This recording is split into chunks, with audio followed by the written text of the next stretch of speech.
x square plus y square minus 2x। এখন এই দেখো ডেল বাই ডেল x মানে হলো ডিফারেন্সিয়েশন। কাকে ডিফারেন্সিয়েট করেছে? u কে না? তাহলে u কে ডিফারেন্সিয়েট করব ডেল বাই ডেল x। তাহলে u কে ডিফারেন্সিয়েট করব, তাহলে u টাও লিখব। আচ্ছা log এর পাশে এখানে যা আছে টোটালটাকে x করব। আর আমরা জানি log x কে ডিফারেন্সিয়েশন করলে কি হয়? 1/x 1/x হয়, তাই না? তাহলে 1/x 1/x হইছে। এই টোটালটা যদি x ধরি তাহলে log x মানে 1/x।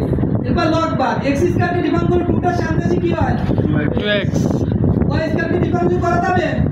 কারণ আমি x এর সাপেক্ষে করছি, তাই না? এটা করা যাবে না। x যেখানে আছে শুধুমাত্র সেখানেই সূত্র ফেলাবো। আর এখানে খালি x কে ডিফারেন্স করে 1 হয়, 1 -2y এর সাথে গুণ করে -2y।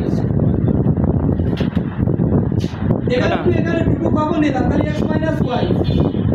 আর এখানে তো a square -2ab + b square, তাহলে a - b হোল স্কয়ার সূত্র না?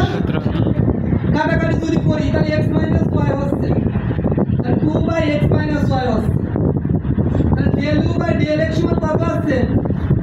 2/x - y অনুরূপভাবে শর্টকাট বাইরে দিতে পারো। অনুরূপভাবে del u by del y সমান এইটা লিখে সাধারণত এর সামনে মাইনাস যোগ করে দিলে প্লাস মাইনাস কেটে যাচ্ছে শূন্য। না করে দেখাই দেব। অনুরূপভাবে বাইরে দিলাম যত সংক্ষিপ্ত অঙ্ক রচনামূলক অনুরূপ করা যায় না, অনুরূপ করলে মার্ক কম।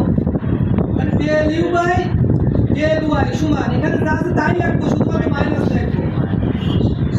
তাহলে এটা 1 বলি, এটা 2, 1 আর 2 যোগ করব, 1 যোগ 2 করে। তাহলে কি হচ্ছে? del u by del x plus del u by del y সমান 2/x - y minus 2/x - y plus minus same জিনিস কেটে যাচ্ছে, তাহলে কি হবে?